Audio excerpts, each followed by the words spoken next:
In today's video, I'll teach you how to find PIN number on Android. So if you have forgotten your PIN number, you do not need to worry. There are few things that you can do in order to recover your PIN number.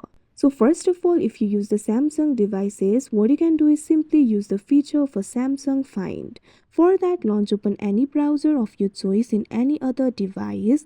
Now once you open the browser, tap on the search bar that you can see on the screen. Now after you do that, type in account.samsung.com, search for it. Make sure you're logged into your Samsung account. Now you'll be led to this kind of interface. At top, you'll be able to find various options over here.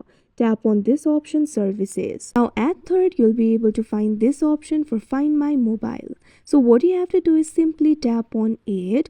Now what you have to do is follow through the prompts and ultimately you'll be able to change your PIN number.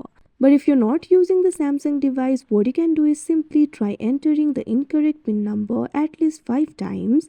In the lock screen, you'll be able to find the option for forget PIN or password. So what you have to do is tap on it. After that, you might be able to get into your Android device by using the Google credentials.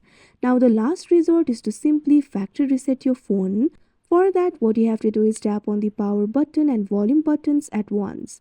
After you do that, you'll be able to factory reset your phone. Simply follow through the prompts, factory reset it. After that, all of your data will be erased, including your PIN number. Now you can go ahead and set the new PIN number. So these are basically the solution for getting your PIN number. So that is how you find your PIN number on Android. I hope you found this video helpful. Thank you for watching.